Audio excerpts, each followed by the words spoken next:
जय माता दी मित्रों, आज हम पढ़ेंगे साढ़े साती। आपने कई बार कहते सुना होगा कि शनि की साढ़े साती चल रही है, पनौती चल रही है, ढैया है एवं प्रकोप है। तो इसकी वजह से हमारी लाइफ में बहुत सारी प्रॉब्लम्स आ रही हैं। लेकिन कई बार ये लोग ये भी पूछते हैं कि शनि की साढ़े साती होती क्या है, साढ़े साती लगने से क्या होता है, इसके प्रभाव क्या होते हैं, और अगर किसी को शनि की साढ़े साती लगी हुई है तो वो कैसे पता लगाएं कुंडली में कि साढ़े साती लगी हुई है, साथ ही इसके क्या उपाय होते हैं। तो आज मैं आपको आज की वीडियो में बताऊंगी साढ़े साती। साढ़े साती क्या होती है और उससे हम कैसे बच सकते हैं, उसमें हमें क्या क्या उपाय करने चाहिए। क्योंकि देखो, शनि जो है वो कैसे हैं, शनि जो है एक फल, हमारे जो कर्म होते हैं उनका फल देते हैं। फलदायी शनि देव को बनाया गया है। शनि जो है वो काल के देवता हैं, इसलिए वो वायु के देवता हैं। और शनि जो है वो हमें कई तरह के कष्ट देते हैं। ऐसा अफवाह है, ऐसा कहा जाता है कि जब भी शनि की साढ़े साती आती है तो वो हमें कई तरह से परेशान करती है। साढ़े साती, शनि ग्रह की 7 वर्ष की महादशा को शनि की साढ़े साती कहा जाता है।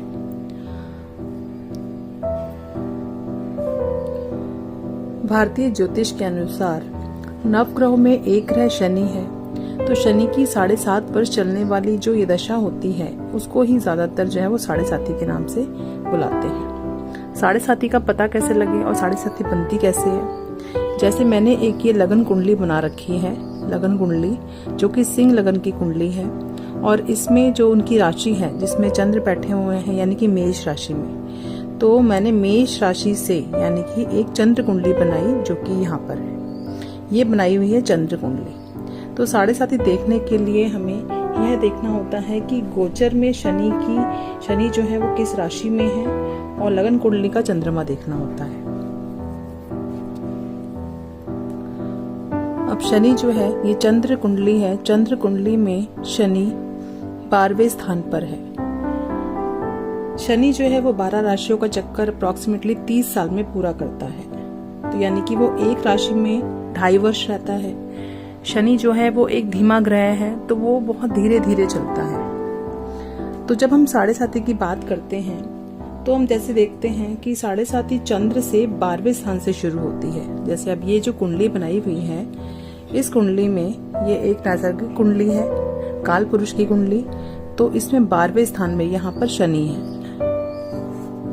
12वें स्थान में जब भी शनि आएंगे, अगर 12वें स्थान में जब भी शनि आएंगे तो इस व्यक्ति की साढ़े साती शुरू हो जाएगी।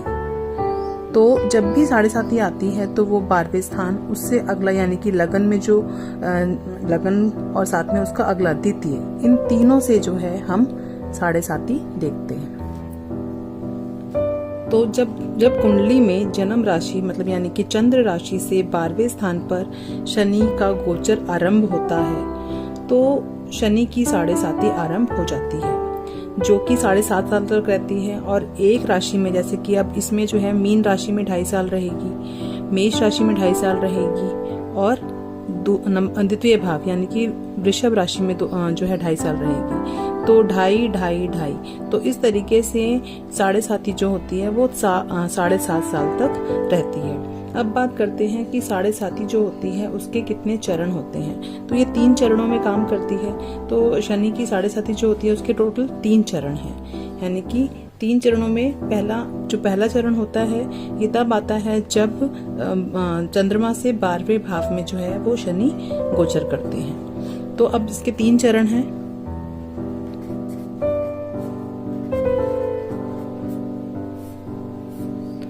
पहला चरण, दूसरा चरण और तीसरा चरण। पहला चरण जो होता है वो व्यक्ति को क्या देता है, वो उस व्यक्ति को आर्थिक परेशानियां देता है। उसकी आर्थिक स्थिति जो होती है वो काफी कमजोर हो जाती है। तो हम कह सकते हैं कि पहले चरण में जब भी इस व्यक्ति को, यानी कि जिसकी भी ये कुंडली है मेष लगन की, सिंह लगन की, तो जब भी इसके 12वें भाव में शनि जो है वो आएंगे, चंद्र से 12वें भाव में शनि आएंगे, तो शनि का गोचर होगा तो उसको साढ़े साती शुरू हो जाएगी। और जब ये जो पहला चरण होगा उसका मीन राशि में, और दूसरा चरण होगा उसका मेष राशि में, और तीसरा चरण जो होगा वो होगा वृषभ राशि में। तो पहले चरण में जब होगी 2.5 साल तक, यानी कि शुरुआत के 2.5 साल तक व्यक्ति को आर्थिक परेशानियां जो हैं वो उनका सामना करना पड़ता है। उसके कई काम जो हैं वो बनते नहीं है, बनते बनते काम बिगड़ जाते हैं। और जब दूसरा चरण आता है तो उसके पारिवारिक जीवन पर जो है इसका काफी ज्यादा प्रभाव पड़ता है। पारिवारिक परेशानियों का सामना उसको करना पड़ता है, पारिवारिक परेशानियों का सामना उसे करना पड़ता है। नंबर 3, अगर तीसरे चरण में जब जाता है तो व्यक्ति जो है उसकी हेल्थ पर, सेहत पर जो है वो काफी प्रभाव रहता है। सेहत संबंधी परेशानियां जो हैं उसका सामना उसको करना पड़ता है। तो जब भी शनि की 7.5 आती है तो वो 3 चरणों में अलग अलग परेशानियों को साथ में लेके आती है। पर हम ऐसा नहीं कह सकते कि हर बार जो है वो 7.5 जो है वो नेगेटिव रिजल्ट्स ही दे रही है। कई लोगों को 7.5 जो है वो पॉजिटिव रिजल्ट्स भी देती है, जिसमें हमें कुंडली को देखना पड़ता है, कुंडली को पूरा एनालिसिस करना पड़ता है कि शनि जो है उसकी स्थिति कैसी है और शनि जो है वो और चंद्रमा की स्थिति कैसी है। शनि अगर कुंडली में अच्छा है तो व्यक्ति को 7.5 अच्छा फल देती है। और कई बार ये कहा जाता है जैसे कि इसके बुरे ही प्रभाव होते हैं, पर जरूरी नहीं है कि व्यक्ति को हमेशा जो है वो नेगेटिव ही रिजल्ट्स मिले। अगर शनि की 7.5 जो है वो अच्छी है तो अच्छे प्रभाव देती है। उसमें हम देखते हैं कि ये जो होती है, जैसे अगर इसमें है पहले भाव यानी कि 12वें में है अगर, तो ये जो पहला चरण हुआ, पहले चरण में जो है इसको चलती हुई 7.5 कहते हैं। और जब ये मध्यम 7.5 और ये जो तीसरे चरण में होती है इसको हम बोलते हैं उतरती हुई 7.5। तो तीनों चरणों में जो 7.5 के प्रभाव जो होते हैं वो अलग अलग होते हैं। अगर 7.5 अच्छी है तो व्यक्ति को वो वाहन का सुख देती है। अगर शनि की स्थिति जो है वो कुंडली में अच्छी है तो वो उसको वाहन का सुख देगी।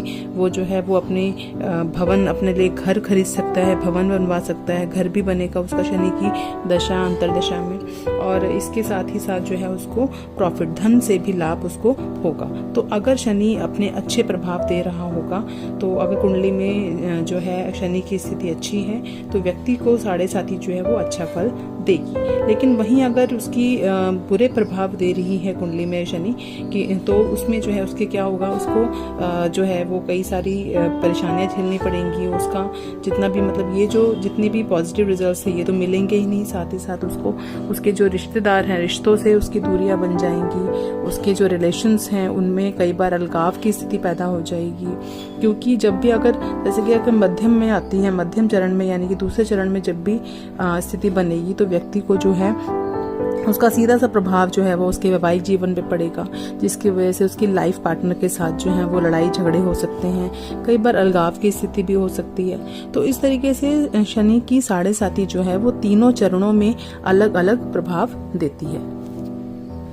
बेसिकली शनि देव जो है वो कर्म फलदाता हैं। तो मैंने जैसे आपको बताया कि जब भी शनि की 7.5 आती है तो वो व्यक्ति के जो उसने बुरे कर्म किए होते हैं उनका भुगतान यानी कि उनके हिसाब से उनको फल देने आती है। तो 7.5 जो है वो एक तरीके से हम ये कह सकते हैं कि जब भी आती है तो वो हमने जो बुरे कर्म किए होते हैं उसका हमें दुख उठाना पड़ता है। तो बस शनि जो है वो दंड नायक हैं, वो दंड नायक की भूमिका निभा रहे हैं। तो शनि की जब भी 7.5 आती है तो व्यक्ति जो है उसको कई बार असफलताओं का सामना करना पड़ता है, उसको बीमारियां नहीं छोड़ती। और उसका मतलब कि कई बार हम कहते हैं जैसे कि मेरा भाग्य साथ नहीं दे रहा, मेरा लक साथ नहीं दे रहा। तो जब भी शनि की 7.5 आएगी तो व्यक्ति को जो है वो क्या क्या देगी, वो उसको असफलताएं देगी, असफलताओं का उसको सामना करना पड़ता है। असफलताओं के साथ साथ वो जो है नेग्लेक्शन दिखता है, उसके बनते हुए काम जो है वो बिगड़ने लग जाते हैं। तो उसको कई तरह से फाइनेंशियल क्राइसिस देखने को मिलता है, अपनों से धोखा मिलता है, उसके खुद के जो रिश्तेदार हैं वो उसका साथ नहीं देते। तो और सेहत संबंधी एक मतलब कि हेल्थ इश्यूज रहते हैं कि एक के बाद एक बीमारियां लगी रहती हैं व्यक्ति को। तो इस तरीके से जो शनि की 7.5 है वो अपने विभिन्न चरणों में जो है वो अलग अलग प्रकार से फल देती है। हर व्यक्ति की लाइफ में 30 साल में एक बार 7.5 जरूर आती है। तो व्यक्ति को कुल जो है वो 3 बार जो है वो अपनी पूरी लाइफ में 7.5 आती है। तो जैसे कि टोटल 30 साल होते हैं, 30 साल टोटल 30 साल में 7.5 साल जो होते हैं वो होते हैं साढ़े साती के। बाकी बचे 22.5 साल। 30 साल में, क्योंकि शनि जो है वो 2.5 साल एक राशि पर रहता है, तो 30 साल में वो अपना पूरा एक जो है वो चक्कर कंप्लीट करता है। तो 7.5 जब वो एक राशि पर रहता है तो 22.5 साल बाद उस व्यक्ति को दोबारा 7.5 आती है। तो 7.5 जब भी आती है तो वो जो है वो कई प्रकार की परेशानियां लेके आती है। और ये जो व्यक्ति को 3 बार आती है, 3 पूरी लाइफ में जो है, जब वो पहली बार आती है तो वो उसको जो 7.5 का जो प्रभाव होता है वो उसके शिक्षा पे पड़ता है, उसके माता पिता पे पड़ता है। तो जो पहली बार जब 7.5 लगती है तो उस व्यक्ति की शिक्षा, एजुकेशन पे, उसके पेरेंट्स पे, उसकी फैमिली पे जो है वो उसका प्रभाव देखने को मिलता है। और अगर जब दूसरी बार आती है 22.5 साल बाद, जब मैंने बोला है कि उसकी राशि उस पे उसकी जो है दोबारा उसको 7.5 लगेगी, तो उसका प्रभाव जो है वो उसके कार्य क्षेत्र में देखने को मिलेगा। उसके कार्य क्षेत्र पर, उसके व्यापार पर, उसके बिजनेस पर, जब वो कोई जॉब करेगा, नौकरी करेगा, उस पर उसका प्रभाव देखने को मिलता है। और तीसरी बार जब उसको 7.5 लगती है तो व्यक्ति की जो है वो सेहत पे पूरा बुरा असर पड़ता है। उसको जो है उसका स्वास्थ्य ठीक नहीं रहता, उसको कई तरह की बीमारियां जो है वो उसको घेर लेती हैं। तो इस तरह हम देखते हैं कि जब भी शनि की 7.5 आती है तो वो अलग अलग प्रभाव देती है। अब बात आती है कि शनि की 7.5 आने पर क्या ना करें। देखो, जब भी शनि की 7.5 आती है तो सबसे पहली बात, व्यक्ति को शराब का सेवन नहीं करना चाहिए। उसे कभी भी जो है जानवरों के साथ मिसबिहेव नहीं करना चाहिए। इसे जानवरों, स्पेशली तो कुत्ते जो होते हैं, उनको कुछ जो है वो दूध वगैरह या उनको कुछ ना कुछ खिलाना चाहिए और उन्हें दुत्कारना नहीं चाहिए। शनिवार को जो है वो स्पेशली खरीदारी काले कपड़ों की नहीं करनी चाहिए। और अगर 7.5 आपकी चल रही है तो आपको शनिवार को काले रंग के कपड़े भी नहीं पहनने चाहिए। तो ये हो गया। और साथ ही साथ हमें सात्विक भोजन करना चाहिए। हमें नॉन वेज, अंडा, ये सब चीजें नहीं खानी चाहिए। तो 7.5 जो है वो अपना प्रभाव थोड़ा कम कर देती है, क्योंकि शनि जो है वो बहुत ही सात्विक और बिल्कुल सच्चे ईमानदार लोगों को पसंद करते हैं। और जब व्यक्ति शराब पीता है या फिर वो सात्विक भोजन नहीं करता तो उसके मन में जो है वो उल्टे सीधे विचार आते हैं। तो इसलिए जो है 7.5 से बचने का एक उपाय ये भी है कि आपको जो है हमेशा शराब का सेवन नहीं करना चाहिए, सात्विक भोजन करना चाहिए। साथ ही 7.5 के उपाय क्या होते हैं, अब इसके बारे में पढ़ेंगे हम। 7.5 जो जिस भी व्यक्ति को 7.5 लगी हुई है, उन व्यक्ति को सबसे पहले तो ईमानदार रहना चाहिए।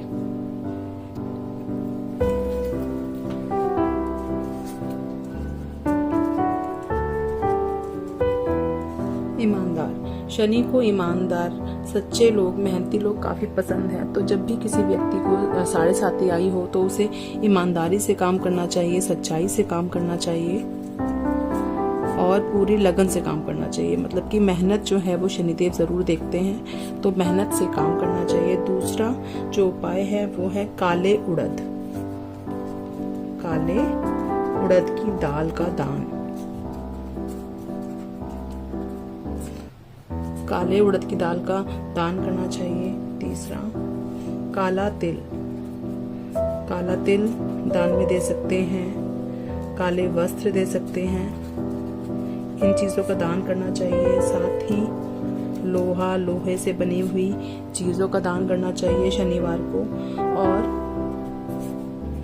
पीपल के पेड़ के नीचे शनिवार को सरसों के तेल का दिया जलाना चाहिए।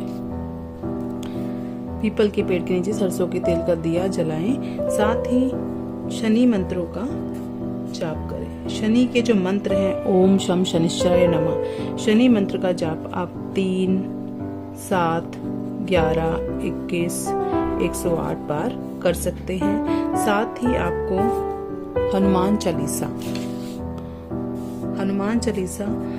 चालीसा या संकट मोचन पाठ जो है अगर आप करते हैं तो वो भी आपको अत्यधिक फल देते हैं। साढ़े साती होने पर अगर शनि की अगर महादशा चल रही है या साढ़े साती है, पनौती है, ढैया है, तो सर्वशक्तिमान जो है वो हनुमान चालीसा को माना गया है।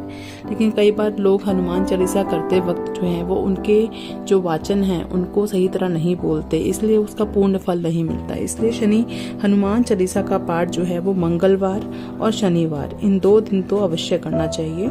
चाहे 3 बार करो, चाहे 7 बार करो, जितनी आपकी श्रद्धा उस हिसाब से करोगे तो शनि की साढ़े साती जो है वो इन उपायों से आपको जो है वो इतना कष्ट नहीं देगी जितना कष्ट वो देती है। तो इस तरह हमने आज पढ़ा कि साढ़े साती क्या होती है, वो किन किन उसके कितने चरण होते हैं, उसका जो प्रभाव होता है, कितने साल साढ़े साती रहती है और उसके क्या उपाय होते हैं। तो इस तरह हमने आज पढ़ा साढ़े साती क्या होती है। अगर आपको ये वीडियो अच्छी लगी हो तो कृपया इसे लाइक एंड शेयर करना ना भूलिए और इसी तरह मेरे साथ बने रहिए।